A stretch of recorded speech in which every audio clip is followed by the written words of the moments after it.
Hello, I'm Viktoria Austin and this is Shadow Talk.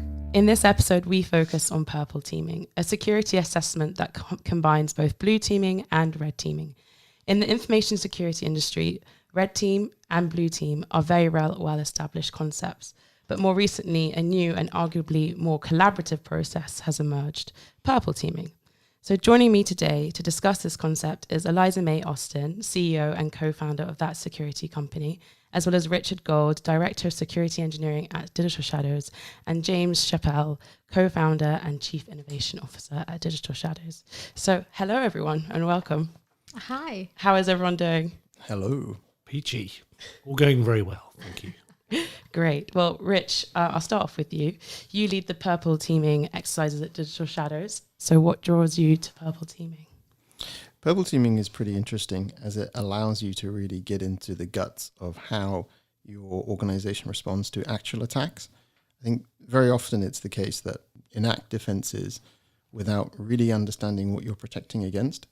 And when you work together with a team which is actively attacking your defenses, you can see where things get detected, where they don't get detected, where they are prevented, where they don't get prevented. And it really challenges your assumptions about how things actually work. It's very easy to get kind of caught up in, well, I've deployed this, I've deployed that, I've deployed the other. And you kind of assume that everything's working as you intended it to work. But when you test it for real, then there's always something which doesn't actually work the way you expected it to. And that's always a surprise. And yeah, that's what I've enjoyed about it. Great. And JC, you kind of have the perspective from a kind of blue team, red team exercise. If you have a lot of experience in this area, it's my understanding that you're the author of the Bank of England standards for threat-led penetration standards, CBEST. I'm one of the authors, so there was a whole bunch. There's a whole bunch of people who got involved in that. But I guess it was quite interesting. I looked at sort of the role of threat intelligence in security testing. That's quite interesting. There's some things that went really well with that process, and some things where we've learned some stuff along the way. And hopefully, so it's quite interesting. All my experience has been red team and blue team, and I think it's a good opportunity to see where purple team can make the difference, because I honestly believe that is the way we should be, the way we should go. Great. And then Eliza, you set up that security company in February 2019, if I have that correctly. So Could you just touch on what your business does? So we literally do purple team engagements. So we run two services, purple team engagements and building security operations centers. So for the clients that are really immature, from a cybersecurity perspective, we build their SOC for them and their security, the whole security, if that's what they need, but mainly just secure operation centers. But the key bit that I'm really passionate about is building purple team engagements. So we go in and we basically make the most of the red team and blue team and bring that all together and do assessments based on their most likely attackers, the most likely threats, things that are most applicable to their environment and to them. Yeah, I really like this just straight off the bat. That's just like such a nice encapsulation of what's so important is like what's likely to be like the biggest concerns that you have, rather than, I mean, it's so easy in security to everyone gets caught up with like latest, greatest nation state stuff or whatever takes your fancy. But at the end of the day, if it's like ransomware from some commodity threat group is the biggest risk for your organization, purple teaming can really help you dig that out and see how you perform against that. You're so right with that. I think there's a really big problem in cyber defense, in particular, where everyone's kind of preoccupied with what's in fashion and what everyone else is doing. And really, a lot of the time, if you're a manufacturer, what's applicable to you isn't applicable to someone that maybe is just a retail company and doesn't build anything. Or banking, for example, you've got things in place there like CBEST, for example, like JC just mentioned. Every incident response you see these days where it's perhaps not been... First of all, two things happen. Companies say, we take your security and privacy really seriously, which annoys the heck out of me, because the reason you got breached was because, as we've discussed in this podcast many times, the reason you got breached in the first place is because you didn't really pay that a lot of attention. And the second one is the attack was really sophisticated. Oh yeah, like it was a 16-year-old in Ireland. So it's Nobody wants to come up front and just say that, actually, you know what, we didn't really take it very seriously, and we just kind of got trashed by some bunch of kiddies. Advanced persistent teenager. Yeah.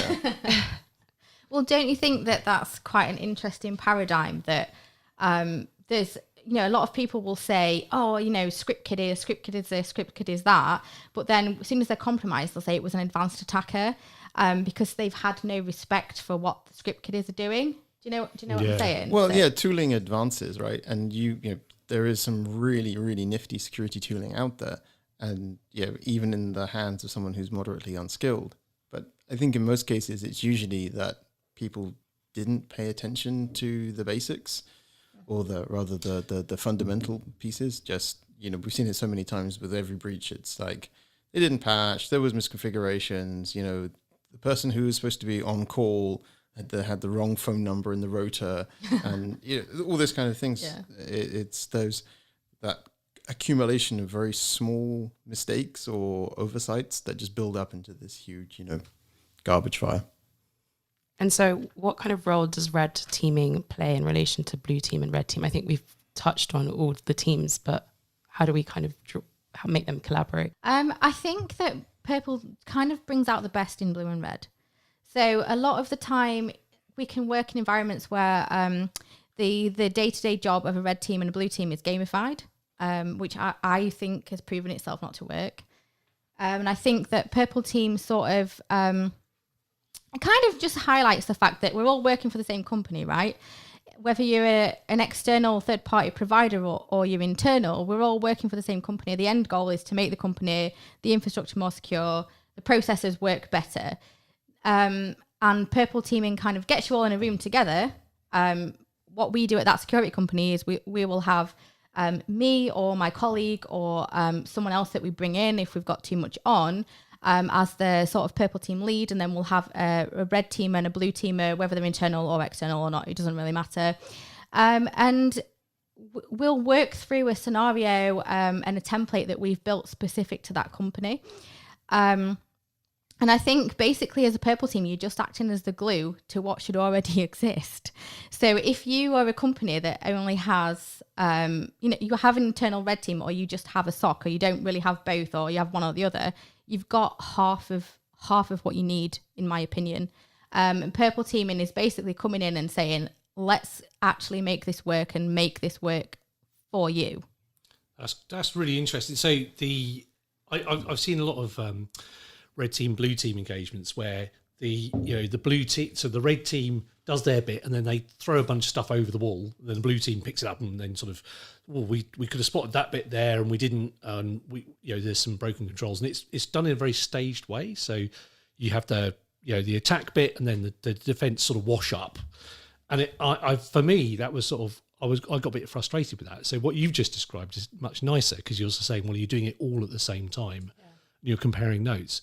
But there's really something that came up a lot when we were looking at sort of resiliency in financial sector was the red team didn't want to be told too much, or they didn't want privileged information of the inside. Do you run into that at all? Yeah, and I think that's an ego sort of thing, if I may say that. If not, who cares? Sorry. I think that's just stems from the nature of someone that spends their free time as a ethical hacker and trying to break things. They want the adrenaline rush of actually managing to do that on their own, and that's fantastic. And that's the day-to-day business as usual job of a red teamer, in my opinion. In the middle of a purple team exercise, I want you to be doing what I want you to be doing. I want you to be enacting out the actions of maybe an advanced persistent threat, maybe an organised crime gang. Am I making up words? And if you can't get on board with that, then I really don't want you in that environment. That's what that is for. It's not a replacement for a red teamer or a penetration tester. It's simply a supplement to that whole ecosystem. I think that's a really good point. I think that also a full scale red team in the sort of truest sense of the term, where zero knowledge, black box, external team, come from the outside. I think you've got to be in a really strong place in order for that to really provide you with value. A lot of people, I think, do it because it sounds cool and it's kind of trendy, and it's got a fancy name and all that kind of stuff. But I found that continuous assessment of your security controls by this collaborative process is so much more valuable, at least for as much as I've seen of the networks that I've looked at, because there's so much that can be done in that way that's not addressed by a red team. And James, to your point about just throwing it over the wall and kind of hoping for the best. And it creates those really, really tight feedback loops. So when you're attacking something, if it doesn't work, like you throw out an exploit and it fails, if you send out a phishing campaign and nobody answers, But if you're a defender and you've got a firewall, access control lists, whatever kind of control you've got in place, and it's not working, it's very hard to really know that it's not working. But with a purple team, immediately. Mm-hmm. So the red team do something, and right. So now we've sent that email, that phish, and you go, well, I didn't see anything, and your feedback is much more immediate and much stronger, and it's much the sort of signal has much higher fidelity, so to say. I found that to be something which is really, really good for helping the blue team improve. Which, as you say, is like the goal is we're all on the same team. Yeah. They're all on the same team, and we're trying to improve the company. And that, I think, is the real essence for me. Yeah, if you're a red team, you're not a malicious actor that just happens to have a pass to the building. You're part of the company. And I think sometimes that's lost, which is just bizarre. And as well, there's a lot of hidden costs from if you just go and hire a pen tester, which that has a lot of value. I'm not going to lie, that has a lot of value. But if you you hire a pen tester, the price is X amount a day, you have them for 5 days, fantastic. Right, but there's a lot of hidden costs in that. So there's the hidden cost in the fact that the blue team have had to deter away from business as usual in order to defend against what that provider is doing. All the while possibly acting as a smokescreen to, something that's real that's happening. And they've also then got to go through change control. They've then got to remediate. They've then got to retest. They've then got to action anything that came out of retesting. So there's a lot of costs, and a lot of the time the incident response and the security operations center cost isn't applied to the cost of hiring a pen tester.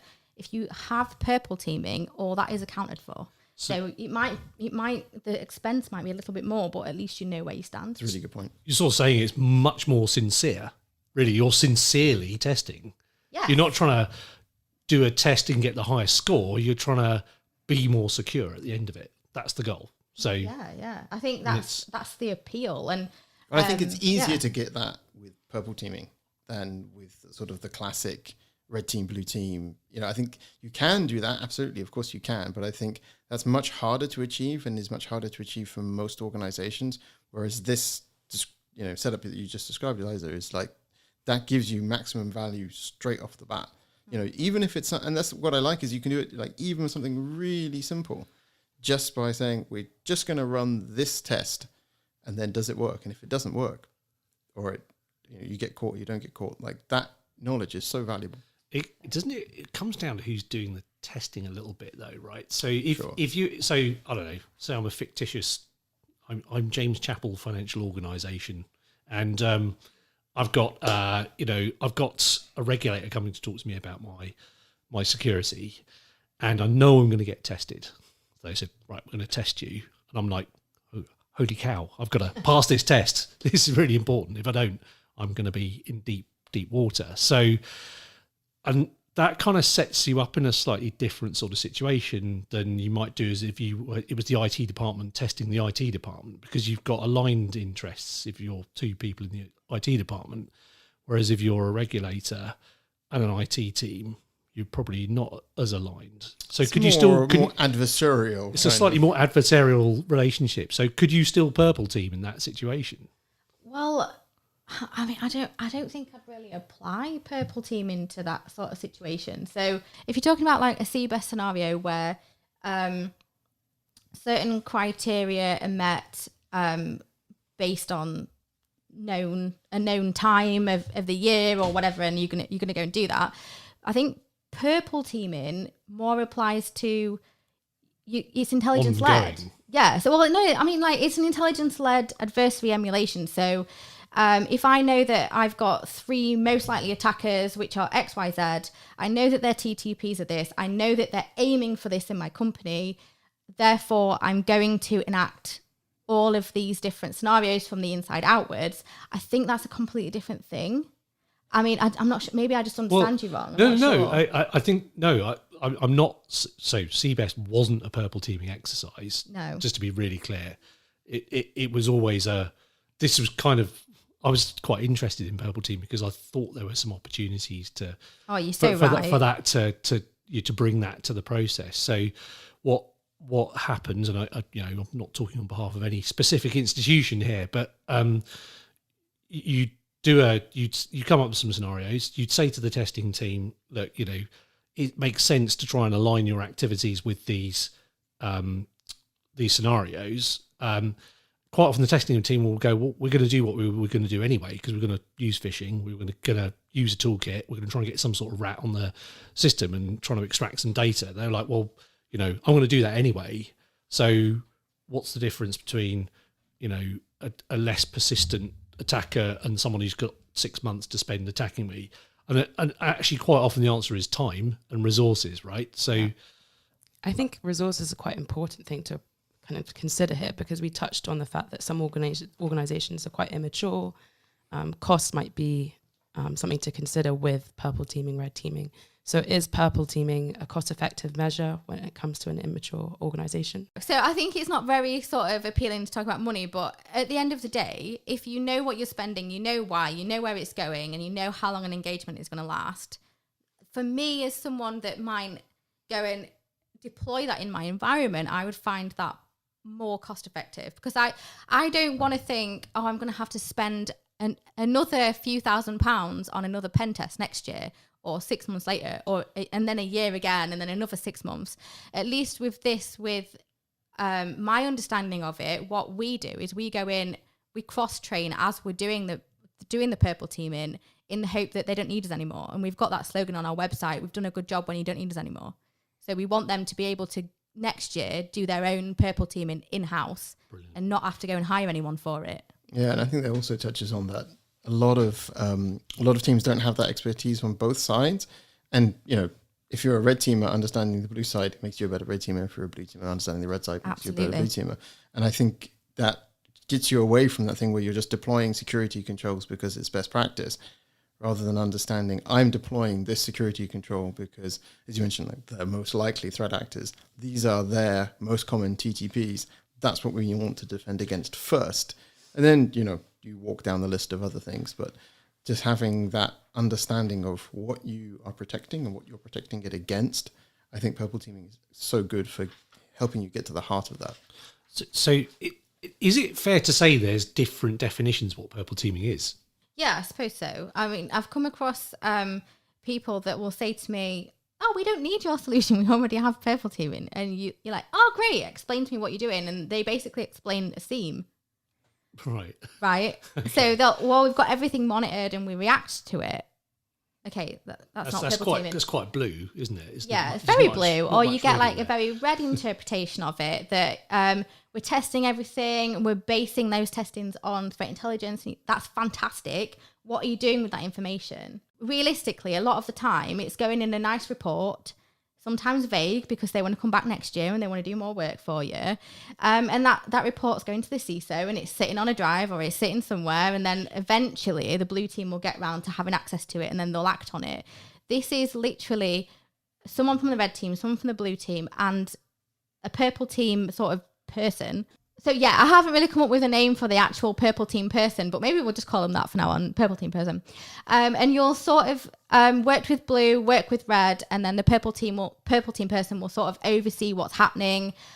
We produce templates based on industries. We manipulate that based on the particular client. Maybe there's a religious background there or a political sort of affiliation, and we take all that into account as well. And these things become very, very bespoke.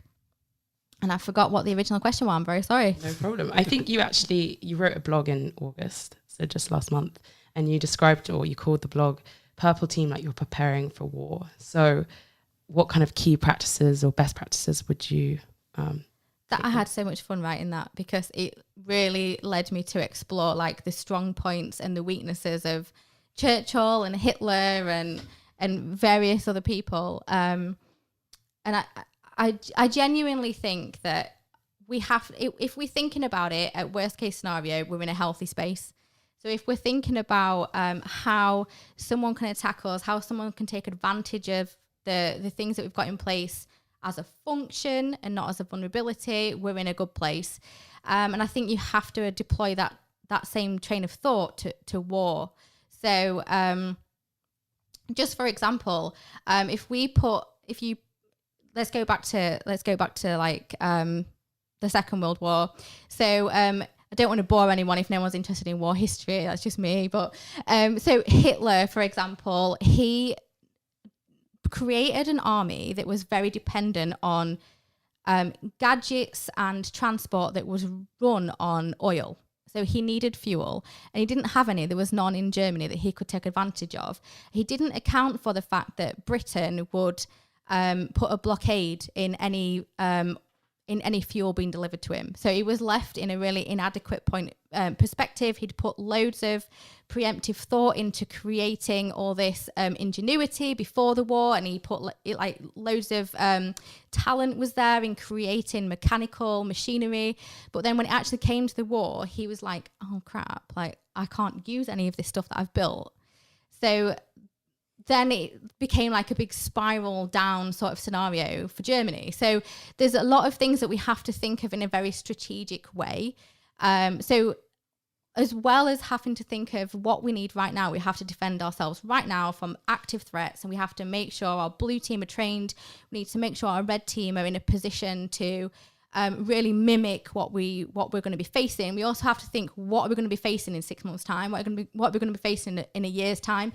And I think purple teaming has to be at the forefront of that. It can't just be what's my most likely threats now. It needs to be, where's my business moving from a delivery perspective, from a financial perspective, and how is that going to affect my place in the market, and how is that going to affect my vulnerability status? I like that. I like the business-oriented approach in particular. So there's one of my big good takeaways from the whole CBEST thing was the concept of a critical economic function in a business. So you're saying, I'm going to make money, and I make it by, I don't know, opening bank accounts or selling shares or whatever it was. And you look at all the systems involved in delivering that economic function, and that would give you a scope to focus on. And then that scope would be the thing that you'd run the test on. Exactly. Yeah, I think I like this because it focuses on what the company does. Because usually we focus on, stuff like, oh, I've got a laptop, or I've got a fleet of machines, I'm going to care about that, or I've got my server farm, or I've got my cloud infrastructure, or I've got my mobile endpoints. But thinking about it in this term with that, and I also really appreciated that from CBEST too, thinking about it in terms of what's the critical assets of the company, of the business, that focuses things in an often very surprising way. And that's of course what threat actors are doing, right? They're not interested in, I see you're running or Windows workstations. That's interesting. It's like, I'm interested in your money, in your data, in your people, in your reputation. And that's the things that I'm interested in as an attacker. So, that's I think a really important shift in perspective. I guess that's what you neatly highlighted supply chain security in the example you gave. Right. So that was a perfect example. I think it's something that's really interesting, and I'm sure you guys have experienced this before as well. You can speak to someone that represents a company from maybe a C-level even, and you'll have a discussion with them about what their sort of crown jewels are. And I need to come up with a better term for that because I really don't like that terminology. But, the thing that if that dies, the company dies with it. A lot of the time, they're very confident in their response, but they don't actually get the answer right. And I might be sounding like really like up my own butt saying that, but just an example is I was speaking to one potential client, and it didn't go anywhere because I didn't agree with them. And I asked them like what they thought that, or what, from their perspective, what is their crown jewels? And they said, PCI, PII data, and that's correct in a sense, and a lot of the things they said were correct, but I remember I distinctly remember having a conversation with them where I said, yeah, but you've got 30 factories across Europe that are dependent on industrial control systems, but they didn't see that as a crown jewel. They didn't see that as the main thing that anyone would go for. But if I really wanted to cripple you, that is what I would destroy. I wouldn't go for your PII data in your databases. That's a regulatory answer, isn't it? Yes. Yeah. No, exactly. And I think that's something that we have to get away from in order to really embrace purple teaming and really make the most of it, is getting the C-level away from the answer of regulation and saying what they're supposed to say and saying what actually that is needed in order to really defend their environment. This is great. We're back to compliance versus risk management. Yeah, it's like everyone's, hey, I've ticked the box. I've got my certificate. Everything's awesome. That's not how it works. The paperclip drawer the paperclips in the drawer are beautifully secured. I love that analogy. That's brilliant. So Eliza, or anyone in the room, I'm an organisation. I'm coming up to you guys for some advice on purple teaming. What systems would you start testing with a purple team approach then? Kind of in reference to the client that kind of you were speaking to earlier. Well, that is entirely dependent on that client, entirely dependent on their environment, their infrastructure, the business, the people they serve. So yeah, there's like all these different factors to sort of account for. But what I like to do is start with the identified areas that we would say are very critical to that company, that if they died, the company died with it, people lost their jobs, whatnot. And start with that and work your way out.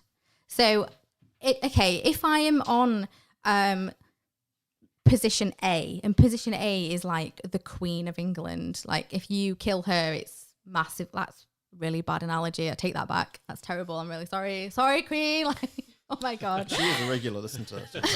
She's going to write in. We're very, very... With a quill. Every week is the same. We're very sorry, Mom. We didn't mean it. So your queen bee, so to speak, work outwards from that. If I could get information from that, how would I get it out? And then go in the reverse and just see, a couple of times what you can do each way, what you can manipulate along the way, and all the time using a sort of a very structured but also kind of vague alignment to the framework put in place by the people that have done those attacks before, so the attacking groups. I know a vague and alignment sort of sounds a bit contradictory, but what I mean is following the template that we've produced, but at the same time, if you see anything along the way that they would take advantage of, go for it. Yeah, you mentioned earlier about the military history background, and so I was recently reading about Napoleon and his victory at Austerlitz, and that was unbelievable, like strategic brilliance. And the thing that was really highlighted about his approach is exactly what you mentioned. He had an unparalleled strategic vision married with an unparalleled attention to detail. So I think that fits very nicely to what you're talking about, that you need to know like what the view of the business is, where the business is going, and all of that kind of good stuff. But there has to be working in concert with a really, really detailed understanding of how threat actors operate and how offensive security works. I've got to say, I'm learning a lot about military today. I didn't think I was going to learn this much about the military. This is cool. Just wanted to pick up on, so it's quite interesting sort of the strategic and the tactical there. One of the observations that when I was working with security testing teams and we said, look, here's a scenario of someone who's going to attack your business or the business, the target, they sort of say to us, well, we're going to, don't tell us what to do. We know what we're doing, sort of thing. Is that, I mean, you're doing the red team, that security company is doing the red team bit internally. So presumably you don't say that to yourself. You don't go, don't tell me what to do. But equally, you're relying in some respects on the skill of the engineer who's, he or she is going in and discovering infrastructure, then making decisions off the cuff as to where to go next, especially when you get through a perimeter, for example. You go through a perimeter, you don't know what you're going to find on the other side. Once you're through that, you're going to start to go in different directions. Obviously, you know how the attacker behaves, but you're not going to know the direction in which to go beforehand before you go through that perimeter. So how do you get around some of those? Like you can say, APT, whatever it is, gets through using these 5 steps, but actually by the time you got to step 2, they're not available. What they're going to use? What are you going to use? Yeah. So what we do is we work on an associate model. So if for example we go to a client that doesn't have an internal red team and they are completely dependent on third parties, if they want to bring in their own third party, that's great. If not, we will supply a red teamer. Right. So I don't want to, as the purple team person in that scenario, I don't want to get sidetracked into this is shiny. Let's give it a poke. I don't want to get in there. And I understand the sort of the appeal on that. And I think it goes back to what we were just saying. So you really need to, if you understand what the business is, you understand what the business function is, and you understand how it can break, right? If you bring in someone with a talent for penetration testing and also incident response, I think that you can utilize that to your advantage. So it's role play.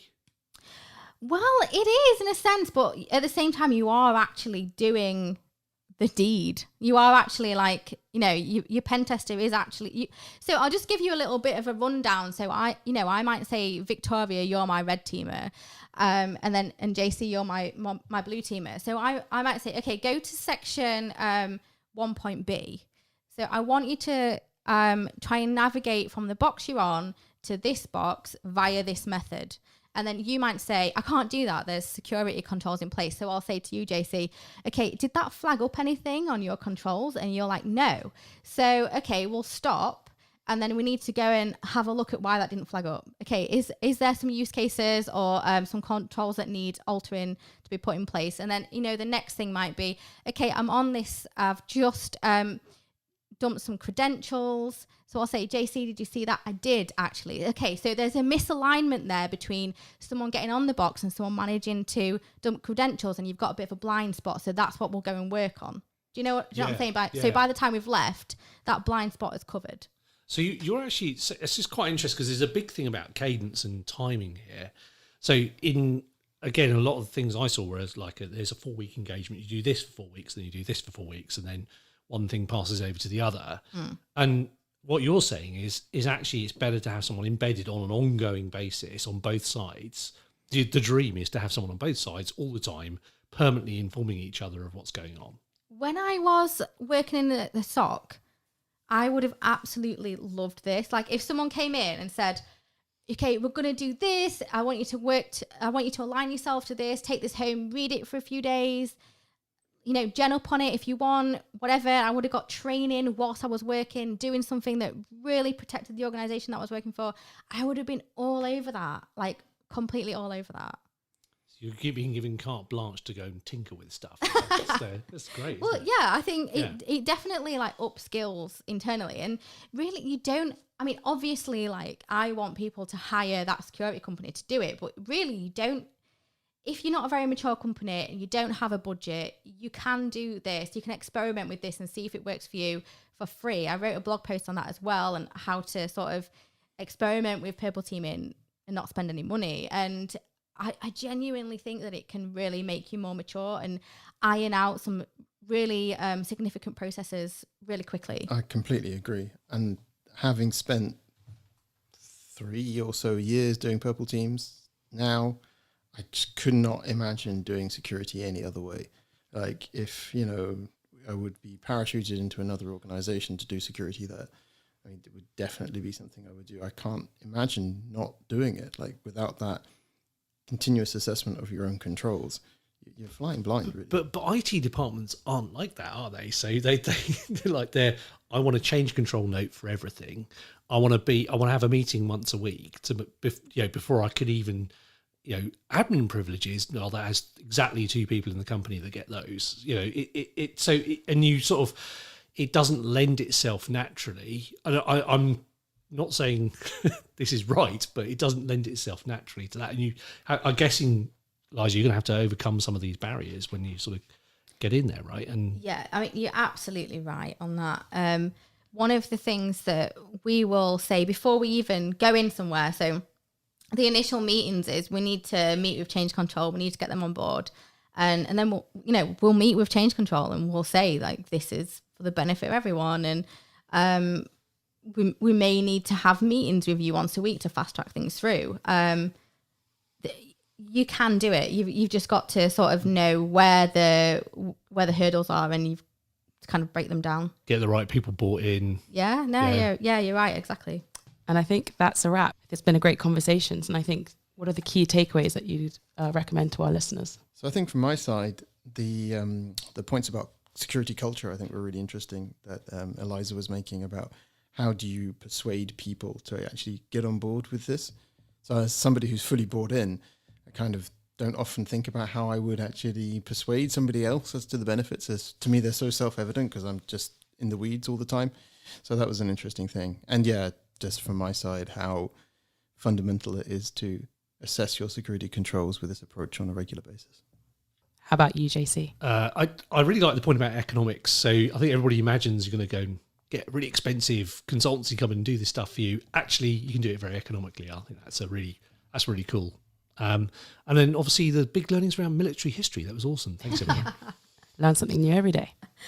I think my key takeaway would be before you go and spend any money, very much echoing what JC just said, before you go and spend any money, really experiment with the people you've already got and tools you've already got, and just try and make the most of them. And if you find that you aren't getting any further, then maybe go to a consultancy for purple teaming. But purple teaming is a mixture of what you've already got. If you've already got those internal teams, make the most of it.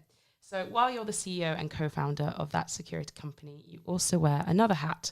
Eliza is the founder and director of Ladies of London Hacking Society, an offensive and defensive technical security meeting for women in cybersecurity. So could you tell me a little bit more about your society, Eliza? So Ladies of London Hacking Society, or LLHS, I like to call it because it's a bit of a mouthful, is literally it's a technical environment group that sort of been put together in London for any woman that's interested in cybersecurity or already working in cybersecurity and wants to break out from the other sort of tailor-made women's events that are non-technical and learn penetration testing, learn incident response and cyber defense. And we've actually branched out. So we've got Sheffield opening up early next year. We've got Norwich that's opened up this year as well. So we've got a lot of different regions that are interested, and the ultimate aim is for it to go global. Oh, that's amazing. Yeah, I think that's you. a very great target to aim for. Thank you. And kind of what drove you to set it up? Well, oddly, I really enjoy going to meetups. I enjoy going to other people's meetups. So I would go to vendor events or just different things that were happening in and around London. And if they were a mixed event, I would find I was the only woman, which was also quite a weird feeling. The atmosphere didn't really align itself to what I like. So I like an environment where I can just ask any question, and even if it's deemed a stupid question, I want to be able to ask it anyway, and I don't want anyone to be like, oh, that's a really stupid question, you should already know that. But I found that I got that from mixed events. So I started going to women's only events, and they were so untechnical and so downtrodden that it was almost embarrassing. So you'd go there and there'd be someone on stage saying, the first thing they'd say is, you don't need to be technical to be in cyber. What a stupid message to send to women. Seriously, women and girls, like the world is going to the more technical extremes in terms of just how we live our lives. Just going shopping, we need to use a computer in order to go shopping. So we have to be technical in order to be at the core of what operates those different things. And it was very much like, these are the things that men do and these are the things that women do. And then it'll start talking about soft skills, and it really wound me up. And I went to different women's cybersecurity meetups time and time again, and it really sort of annoyed me. And there is a place for that, don't get me wrong. And some of them, they were really nice environments. And I met some amazing women. But what I really wanted to do was just set up a technical meetup for women to learn and share technical knowledge and skills. And that's literally the core of it, and that's it.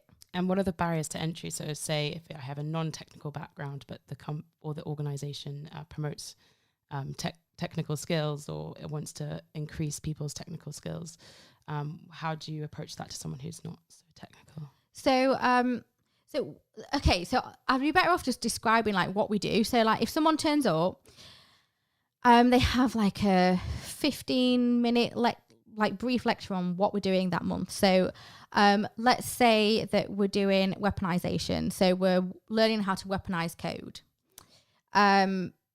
We give them an explanation on what they're doing. They sit with other people that have got experience, or other people that maybe don't, whatever.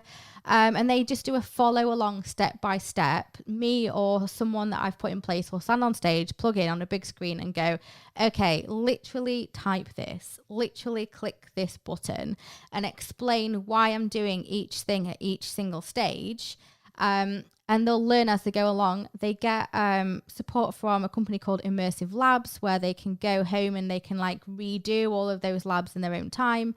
And they very much learn the technical aspect in a very macro sort of self-directed pace. So it's very, very concentrated. So we're not talking about using a framework to go and exploit an application or a system. What we're talking about is one of those tiny aspects of that exploitation journey, and we'll learn a different thing every single month, and we'll teach that. And even if they're a not technical person and they don't want to be technical because it just doesn't interest them, let's face it, there's plenty of people like that.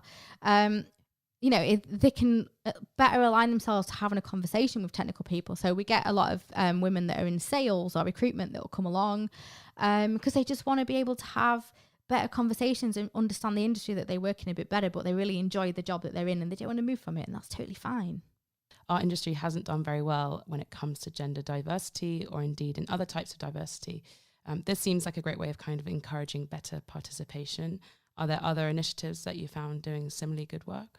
I mean, there's a lot of meetups and a lot of groups all over the country that are doing amazing work, and the research that's coming out of there is brilliant. But in terms of, having a room filled with equal men and women, no, there isn't anywhere. Mine doesn't do it either. We're predominantly female. We do have some men that come along if they contribute as well. But no, I mean, it's impossible. You can't have equal men and women because there isn't an equal amount of women available to fill those roles or to attend those meetups. And that's fine. And for me, the most important aspect of diversity is the diversity of thought. So I don't care if I accidentally hire a room full of white men. If they can challenge each other, they have different thought processes, different beliefs, and different different interpretations of things, and they can really go to town on each other. That's really important to me. I don't see much benefit of having, filling all these different non-existent quotas and having more women, more people of colour, more people, of different varying disabilities. If they all have the same opinion on everything, they're going to sit in a room and agree with each other. So for me, what I'm doing with LHS isn't from a diversity and inclusion perspective. It's more from just creating a space where women can explore their technical abilities rather than anything to do with inclusion. So we spoke about penetration and purple teaming today. What can we actually action from this? In terms of like LHS, we teach penetration testing and we teach defense. So like I said before, it's at a very sort of macro level. So they're learning. Is it macro or micro? I'm not sure. Macro is like the grand scale. Oh, micro is okay. Like the small details. I was totally wrong then. It's very much at the micro level. So they're learning the details of penetration testing in order to truly understand the defense. And I think that's the mindset of purple teaming, is that when it comes to purple teaming, you really want your defender to want to understand the attacker, and you really want the attacker to understand what the defense is putting in place and how they're going to discover what you're doing, basically. And that sort of brings it full circle and makes any environment more secure. And if we teach security from the starting point of understand your adversary, whether that's from an offensive or defensive perspective, we're at a very strong position in the attack or defense process, whichever side you align with. Great. Thank you so much, Eliza. I think that's a really nice way to end the podcast. So I'd just like to thank everyone, especially Eliza, for joining us today. Oh, thank you. It's been a pleasure. Thanks a lot. Been really great chat. Thank you very much. Thanks for having me.